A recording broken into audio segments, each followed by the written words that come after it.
Chromatin உடைய types பற்றி பார்ப்போம். ஸோ யூக்ரோமாட்டின்னா அது எப்படி ஃபார்ம் ஆயிருக்கு, ஹெட்டிரோக்ரோமாட்டின் யூக்ரோமாட்டின்லேருந்து எப்படி ஃபார்ம் ஆகுது, இது இந்த வீடியோவில் பார்ப்போம்.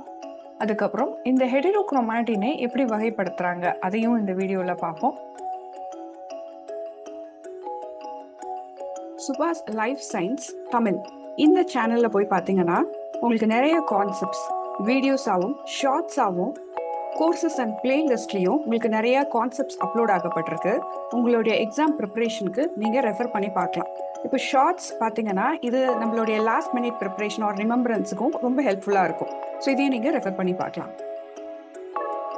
உங்களுடைய like, comment, share, subscribe so இதெல்லாம் இந்த சேனல் இன்னும் வளர்கிறதுக்கு ஹெல்ப்ஃபுல்லாக இருக்கும். ஸோ யூக்ரோமாட்டின் அப்படின்றது நம்ம லூஸாக பைண்டாக இருக்கிற இந்த டிஎன்ஏ ஸ்ட்ராண்ட் வித் இந்த நியூக்ளியோசோமோட. இப்போ ஹெட்டிரோக்ரோமாட்டின் அப்படின்றது இந்த டிஎன்ஏ டைட்டா ராப்பா இருக்கிறது அப்படின்னு நம்ம சொல்லலாம். இன்டர்ஃபேஸ் நியூக்ளியஸ்ல நாம இந்த குரோமாட்டினை லூஸா ஒரு த்ரெட் பீடு போல பார்க்க முடியும்.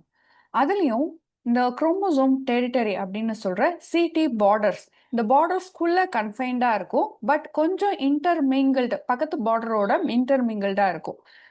இந்த பார்டருக்குள்ள இருக்கக்கூடிய குரோமாட்டின் த்ரெட் அப்படின்றோம். ஏன்னா இது லூஸா இருக்கிறது, டைட்டா ரேப் ஆகாம லூஸா இருக்கக்கூடியது குரோமாட்டின் த்ரெட் அப்படின்றோம். இந்த குரோமாட்டின் அதாவது சென்டர் நியூக்ளியஸ்லயே சென்டர் பகுதிக்கு நோக்கி இருக்கக்கூடியது எல்லாமே ஆக்டிவ் ஃபார்ம் யூக்ரோமாட்டின் ஃபார்மாக தான் இருக்கும்.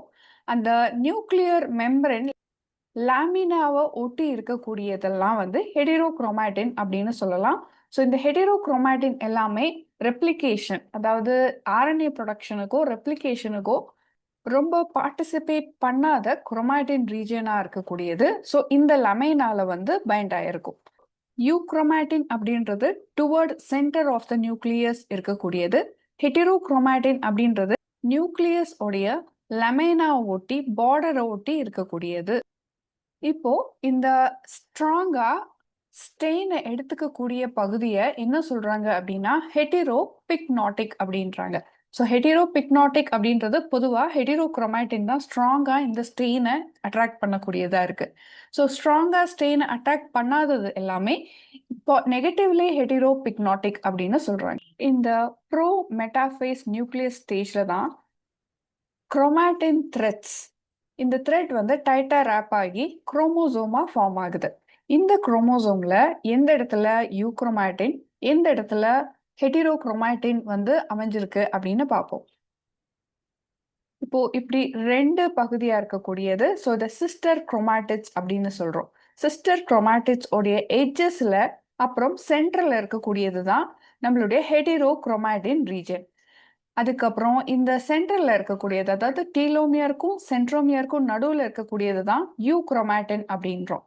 இப்போ நம்மளுக்கு தெரியும் யூக்ரோமாட்டின் ஹெட்டிரோக்ரோமாட்டின் அப்படின்றது ரெண்டு வகை அப்படின்னு. இப்போ ஹெட்டிரோக்ரோமாட்டினையே 2 டைப்ஸா பிரிக்கலாம். ஃபேக்கல்டேட்டிவ் ஹெட்டிரோக்ரோமாட்டின் அப்படின்னு சொல்லலாம். அதுக்கப்புறம் கான்ஸ்டிடியூட்டிவ் ஹெட்டிரோக்ரோமாட்டின் அப்படின்னு சொல்லலாம். ஃபேக்கல்டேட்டிவ் அப்படின்றது யூக்ரோமாட்டினே டைட்டா ரேப்பா இருக்கிறது. ஃபர்தர் ரெப்ளிகேஷன் அப்போ கரெக்டா இந்த ரீஜன் எல்லாமே யூக்ரோமாட்டினா கன்வெர்ட் ஆகும், ஹெட்டிரோக்ரோமாட்டினா ஃபர்தர் பேக் கன்வெர்ட் ஆக முடியும்.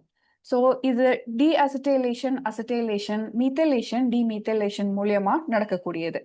பட் சென்ட்ரோமியர் அண்ட் டீலோமியர் இங்க பார்த்தோம் அப்படின்னா கான்ஸ்டிடியூட்டிவ் ஹெட்டிரோக்ரோமாட்டின் அப்படின்றோம். ஸோ இங்க வந்து டைட்டா பேக்கா இருக்கிற இந்த டீலோமியர் அண்ட் சென்ட்ரோமியர், ஸோ இதுதான் கான்ஸ்டிடியூட்டிவ் ஹெட்டிரோக்ரோமாட்டின் அப்படின்றோம். இங்க கண்டென்ஸ்டாக இருக்கக்கூடிய டிஎன்ஏ ரொம்ப இருக்கும். இது ஒரு ஸ்டேபிள் ஃபார்ம் ஆஃப் டிஎன்ஏவா பார்க்கலாம். யூகேரியோட்டிக் ஆர்கானிசம்ஸ்ல தான் பார்க்க முடியும். ஸோ இந்த ரெண்டு ரீஜியனுமே நம்ம நான் கோடிங் ரீஜன்ஸ் அப்படின்னு சொல்லலாம்.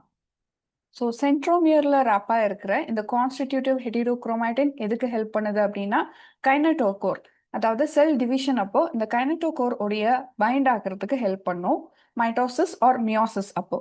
இந்த டீலோமியர் அப்படின்றது நம்மளுக்கு தெரியும், இது இந்த டிஎன்ஏவை ப்ரொடெக்ட் பண்ணக்கூடியது அப்படின்னு. எண்ட்ஸ்ல குரோமோசோம் உடைய எண்ட்ஸ், டிஎன்ஏ உடைய எண்ட்ஸை டீக்ரேட் ஆகாம பாதுகாக்கக்கூடியது.